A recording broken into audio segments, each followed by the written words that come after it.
오늘 우리에게 주신 하나님의 말씀은 요한복음 2장 13절부터 25절까지의 말씀입니다. 요한복음 2장 13절부터 25절까지 한 절씩 교독하겠습니다. 13절입니다. 유대인의 유월절이 가까운지라 예수께서 예루살렘으로 올라가셨더니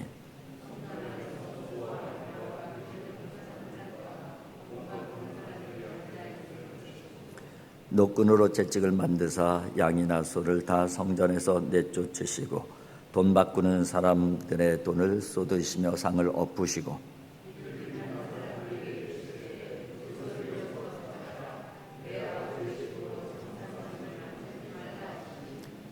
제자들이 성경 말씀에 주의 전을 사모하는 열심히 나를 삼키리라 한 것을 기억하더라.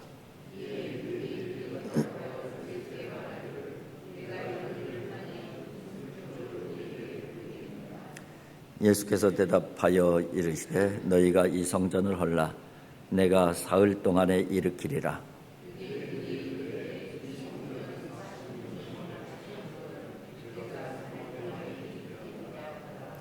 그러나 예수는 성전된 자기 육체를 가리켜 말씀하신 것이라.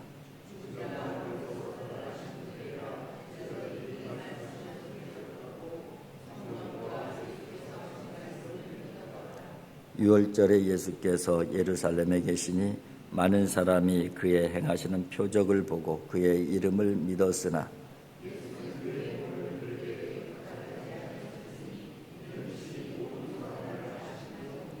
또 사람에 대하여 누구의 증언도 받으실 필요가 없었으니 이는 그가 친히 사람의 속에 있는 것을 아셨음이니라. 아멘. 선교위원회 특성 있겠습니다.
성전은 구약시대나 신약시대나 성경에서 굉장히 중요한 장소로 다뤄지고 있습니다.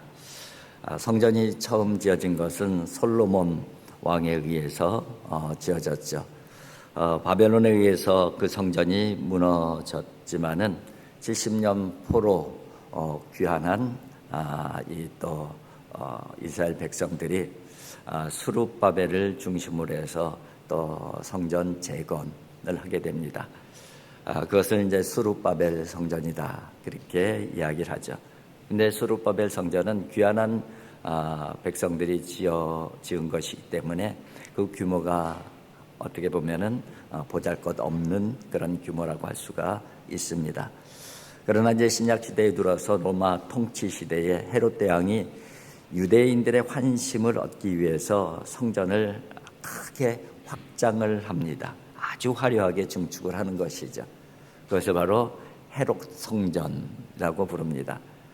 지금 예수님께서는 바로 그 헤롯 성전을 바라보면서 또 헤롯 성전에 들어가셔서 이제 여러 가지 또 말씀도 가르치시고 또 오늘 본문에 보게 되면 성전을 정결케 하시는 그런 모습을 볼 수가 있습니다.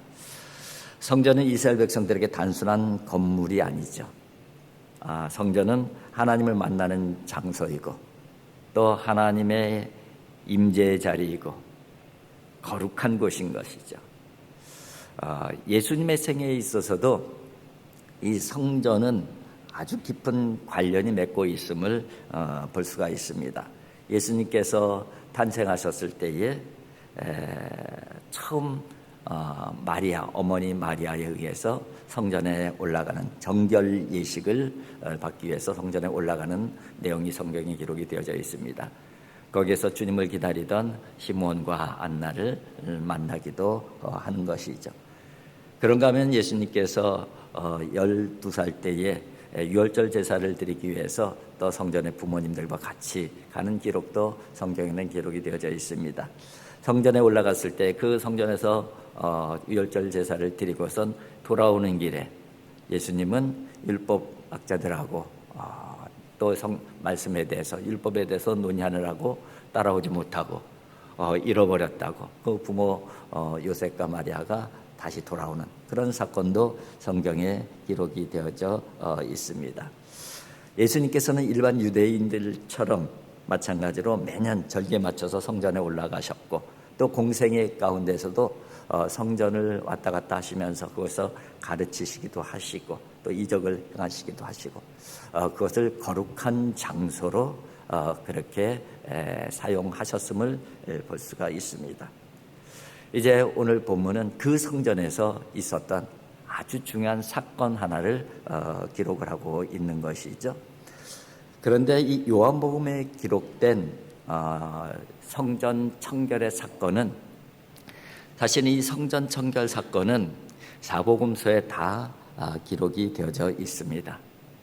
그런데 그 시점은 요한복음의 시점하고 다른 마태, 마가, 누가, 공관복음의 시점하고는 완전히 다름을 볼 수가 있어요. 마태복음, 마가복음, 누가복음에서는 이 성전 청결 사건이 예수님의 공생애의 마지막 부분에 나와요. 마지막 성전에 이제 예루살렘에 올라가셔서 유월절을 지나시면서 십자가를 지시는 그 시기에 바로 성전 청결 사건이 기록이 되어지고 있어요. 근데 오늘 본문을 보시면 알겠지만은 오늘 본문의 그 내용은 요한복음 2장 이 내용은 예수님의 공생애의 초기예요. 예수님의 공생애의 초기에 올라가셔서 바로 이 성전 청결의 사건이 또 있었다는 것이죠. 그래서 학자들은 예수님의 청결 사건은 예수님의 공생의 초기에도 있었고 또 마지막 부분에도 있었다. 청결 사건이 2번 있었다. 그렇게 이야기를 합니다. 예수님의 청결 사건이 초기에 또 마지막 부분에 2번 있었다고 하는 것은 굉장히 중요한 의미를 찾아낼 수가 있습니다. 정말 성전은 거룩한 곳이어야 되는 것이고 하나님을 만나는 곳이 되어야 되는 것이고 하나님을 예배하는 곳이 되어야 되는 것이고 하나님께 기도하는 그런 곳이 되어져야 되는데 그 역할을 감당하지 못했던 것이죠. 그곳에 있는 바로 제사장이나 섬기는 사람들, 또 그곳에 제사드리러 오는 모든 사람들이 바로 뭔가 잘못된 신앙을 가지고 있었던 것이죠. 그래서 예수님께서 오늘 본문에 표현되지 다 뒤집어 엎고 채찍질하시고 어떻게 보면은 예수님답지 않은 그런 모습을 보이시고 계십니다. 굉장히 화가 나셨다는 것이죠. 굉장히 분노하고 계시는 예수님의 모습을 볼 수가 있는 것이죠.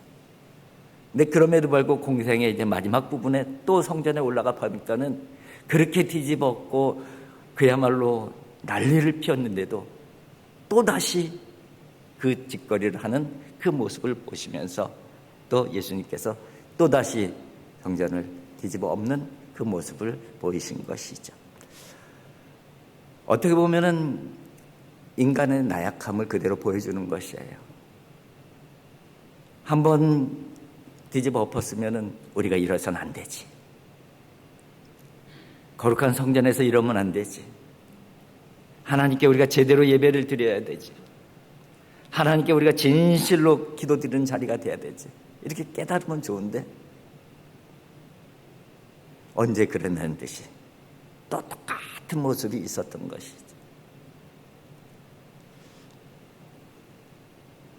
성전에 나오는, 교회에 나오는 우리의 모습이 혹시 그런 모습이 아닌지 다시 한번 되돌아보게 하는 그런 말씀이라고 할 수가 있습니다. 이 성전은 오늘 본문에 예수님 자체로 연결이 되어지고 있습니다. 진정한 성전은 예수님임을 예수님께서 직접 말씀을 하고 있는 것이죠. 또 그 부분은 또 교회로 연결이 되어지고 있어요. 성전, 예수님, 교회. 이거는 아주 밀접한 관련이 있는데 바로 거기에는 거룩성이 아주 중요한 요소인 것이죠.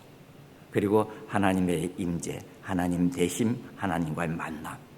이 부분이 아주 중요한 핵심적인 요소임을 볼 수가 있는 것이죠. 그래서 오늘 성전 청결을 통해서 우리가 첫 번째로 점검해 봐야 되는 부분들은 우리가 그 성전을 예배하는 자리를 정말 거룩한 자리로 인식을 하고 거룩한 자리로 거룩한 모습으로 나와 있는가 하는 부분들을 점검을 해야 되는 것이죠. 어떻게 보면은 형식적이고 습관적인 그런 예배의 자리가 되어질 수 있는 것이고 또 어떤 측면을 보게 되면은 세속적 동기에 의해서 또 성전에 나와 있는 모습도 있는 것이죠. 지금 예수님께서 당시의 모습이 바로 그런 모습을 가지고 부글부글 들끓는 그런 이 모습을 볼 수가 있는 거예요. 아주 형식적이었죠. 아주 습관적이었죠. 그리고 무엇보다도 세속적 동기, 이익, 욕망, 탐욕 이 부분이 가득한 것이었어요. 그래서 예수님께서 뒤집어 엎는 이 모습을 우리는 보고 있는 것입니다. 또 오늘 본문을 통해서 아주 중요한 교훈을 또 주시는데 예수님께서 그런 말씀을 하셔요. 너희가 이 성전을 헐라 내가 사흘 동안 일으키리라. 이제 그 성전을 누구로 연결을 시키고 있어요? 예수님 자신과 연결을 시키고 있습니다. 성전을 헐라 사흘 동안 일으키리라. 근데 사람들은 그 말씀을 전혀 이해하지 못해서 아니 40여 년 동안 지은 성전을 네가 어떻게 3일 동안 다시 일으킬 수 있냐 이렇게 반응을 하고 있는 모습을 볼 수가 있습니다. 근데 오늘 친절하게도 설명을 하고 있죠. 성전에 대한 얘기가 아니고 예수님에 대한 얘기라는 것을 말씀하고 있어요. 예수님의 십자가 그리고 부활에 대한 말씀을 하고 있는 것입니다. 구약시대의 성전은 유대인들이 하나님을 만나는 장소였지만은 그러나 이제 예수님의 오심으로 이제 참된 성전은 예수님 자신이 되어지는 것이에요.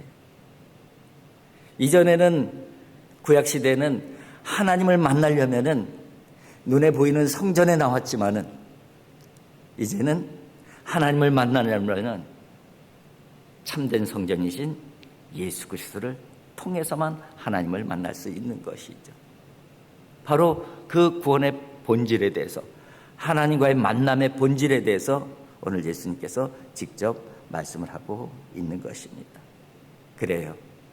성전은 더 이상 특정한 장소, 특정한 건물에 국한되지 않는 것이죠. 성전이 성정되는 것은 예수님이 계셔야 되는 거예요. 교회가 교회 되는 것은 예수님이 계셔야 되는 것이죠. 특정한 장소나 특정한 건물이 아니라는 것이죠.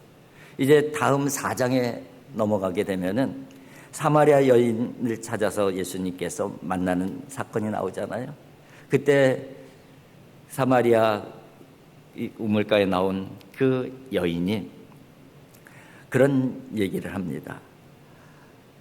우리 조상들은 저 산에서 제사를 드리라고 하고, 또 누구는 이 유대인들은 예루살렘에서 제사를 예배를 드리라고 하는데 어디에서 드리는 것이 맞느냐, 그렇게 질문을 합니다. 그때 예수님께서 대답하기를 그 산도 아니고 예루살렘도 아니고 오직 하나님께 드리는 예배는 영과 진리로 예배할지니라. 그러니까 우리가 하나님 앞에 영과 진리로 나가야 되는 거예요. 형식이 되어서는 안 된다는 것이죠. 인간적인 어떤 동기가 되어서는 안 되는 것이죠. 영과 진리로 나가는 그 사람만이 바로 성전에서, 교회에서 진정한 예배를 올려드릴 수가 있는 것이고 하나님을 만나게 된다는 것을 말씀하고 있는 것이죠. 이제 오늘 본문 가운데 또 하나 살펴볼 부분은, 이제 6월절 돼서 사람들이 많이 몰려들었는데 예수님에 대한 소문들을 많이 들었겠죠. 그래서 많은 사람들이 예수님을 믿었어요. 그래서 예수님을 만나기를 원했고 예수님께 몰려들었습니다. 오늘 23절에 보면 이렇게 기록이 되어져 있습니다. 6월절에 예수께서 예루살렘에 계시니 많은 사람이 그의 행하시는 표적을 보고 그의 이름을 믿었으나, 예수님께서 그동안 많은 표적을 보여주시고 그 표적을 보면서 야, 저분이 메시아인가? 저분이 진정한 선지자인가? 그의 이름을 믿었다는 것이죠. 그런데 예수님께서는 그게 아니라고 말씀을 하셔요. 표적을 보았지만은, 그래서 예수님의 이름을 믿었지만은 그들에게는 진정한 예수님에 대한 이해, 믿음이 있다고 할 수가 없는 것이죠. 물론 표적은 믿음의 시작이 되어집니다. 그러나 표적 자체가 우리의 믿음의 완성이 아니에요. 표적은 시작에 불과한 것이고 표적은 과정에 불과한 것이에요. 거기에 머물러 있는 신앙은 자라지 않는 신앙이 되어지는 것이고 왜곡된 믿음이 되어질 수가 있는 것이죠. 우리의 진정한 신앙은 표적에 있는 게 아니에요. 우리의 진정한 신앙은 기적에 있는 것이 아니에요. 그 이너머에 계신 예수 그리스도, 예수 그리스도의 그 구주되심을 분명히 믿는 믿음에 있다는 것을 분명하게 말씀을 하고 있는 것이죠. 여러분, 우리의 신앙을 되돌아볼 때에 우리의 삶의 자리 가운데에 특별한 은혜, 특별한 표적, 특별한 기적을 보여주실 때도 많이 있습니다. 왜냐하면 우리의 신앙을 더 깊은 곳으로 이끌어 가시기 위한 하나님의 은혜라고 할 수가 있어요. 그러나 그게 신앙의 전부가 아니에요. 그게 믿음의 종착지가 아니라는 거예요. 그것을 넘어서야 되는 것이죠. 그것을 넘어서야지만이 어려움 가운데서도, 고난 가운데서도, 박해 가운데서도, 이해할 수 없는 그런 상황 가운데서도 여전히 주님을 나의 구주로 고백하는 분명한 믿음을 가지고 나갈 수가 있는 것이죠. 저와 여러분들이 표적을 넘어서, 기적을 넘어서 진정한 예수 그리스도, 진정한 하나님이신 바로 예수 그리스도, 그분을 믿는 믿음, 그분을 믿는 신앙으로 신앙생활 할 수 있기를 주님의 이름으로 축복을 드립니다. 오늘 이 세 가지를 위해서 기도를 했으면 좋겠습니다. 하나님, 우리가 예배 자리에 나올 때에 형식이 아니라 정말 영과 진리로 예배하는 자들이 되어지게 하여 주시옵소서. 참된 예수 그리스도를 통해서만 하나님을 만날 수 있다고 하니 참된 예수 그리스도를 만나게 해 주시옵시고 그분과 친밀한 주님의 사람들이 되어줄 수 있도록 인도하여 주시옵소서. 하나님, 필요하면 이런저런 표적도 우리에게 보여주시되 이 표적에 매몰되지 않게 해주시옵소서. 표적을 넘어서는 믿음을 허락하여 주시옵소서. 올 한 해도 그 믿음으로 승리하게 하여 주시옵소서. 어떤 어려움과 어떤 힘듦이 있다도 저 앞에 계신 예수 그리스도 그분만을 바라보면서 한 걸음 한 걸음 믿음의 발걸음 옮겨가는 하나님의 사람들이 되어지게 하여 주시옵소서. 이것이 오늘 저와 여러분들의 기도 제목이 되어줄 수 있기를 주님의 이름으로 축복을 드립니다. 기도하겠습니다. 우리 기도할 때에 우리 팜플렛 기도 같이 한번 읽고 7일 화요일자 기도 제목 같이 한번 읽겠습니다. 오늘 말씀 속에서 하나님의 뜻을 깨닫게 하시고 그 뜻대로 살아갈 지혜와 은혜를 부어주소서. 주님으로 인해 깨끗해진 성전처럼 저희 삶의 영혼이 주의 말씀과 복음으로만 충만하게 하옵소서. 우리 을지로 교회의 장래가 또내 대를 이은 부흥의 은혜를 허락하옵소서. 아멘. 사랑의 아버지 하나님, 감사합니다. 오늘 말씀을 통해 우리의 예배와 믿음을 돌아보게 해 주시니 참으로 감사하고 감사를 드립니다. 우리의 예배가 거룩함을 회복하는 그런 예배가 되어지게 하여 주시옵시고 우리의 믿음이 예수님 안에서 굳건히 세워지는 믿음이 되어질 수 있도록 인도하여 주시옵소서. 표적에 의지하는 믿음이 아니라 예수님을 더욱 깊이 신뢰하는 그런 참된 믿음을 가질 수 있도록 그 믿음으로 나아갈 수 있는 하나님의 사람들이 되어질 수 있도록 인도하여 주시옵소서. 날마다 하나님의 말씀 앞에 서게 하여 주시옵시고 하나님의 말씀을 깨닫게 하여 주시고 하나님의 뜻을 깨닫게 하여 주시옵시고 그 깨달은 뜻대로 살아갈 지혜와 능력과 용기도 허락하여 주시옵소서. 아버지 하나님, 다른 것 보지 않게 해주시고 오직 주님 바라보고 나아갈 수 있도록 하나님 도와주시고 인도하여 주시옵소서. 주님으로 인해 깨끗해진 성전처럼 아버지 주님의 몸된 교회가 깨끗하게 하여 주시옵시고 성전된 저희들의 삶과 영혼이 깨끗해질 수 있도록 주의 말씀으로 주의 복음으로 충만하게 하여 주시옵소서. 아버지 하나님, 특별히 을지로교회를 하나님께서 사랑해 주시고 60여 년 전에 이곳에 세워주셨습니다. 아버지 하나님, 100년을 향해서 새로운 도약을 해야 되는데 하나님 여러 가지 어려움들이 많이 있습니다. 하나님 붙잡아 주시고 인도하여 주시옵시고 하나님의 손에 이끌려 하나님의 놀라운 은혜로 나아가는 교회 되어질 수 있도록 인도하여 주시옵소서. 아버지 하나님, 우리 특별히 다음 세대를 일어날 우리 교회학교, 우리 어린 생명들 하나님 붙잡아 주시고 인도하여 주시옵소서. 믿음의 뿌리를 잘 내려가게 하여 주시옵시고 신앙의 대를 잘 이어갈 수 있도록 하나님 도와주시고 인도하여 주시옵소서. 그래서 을지로교회가 정말 100년을 바라볼 때에 정말 기대찬 그런 교회가 되어줄 수 있도록 하나님 도와주시고 인도하여 주시옵소서.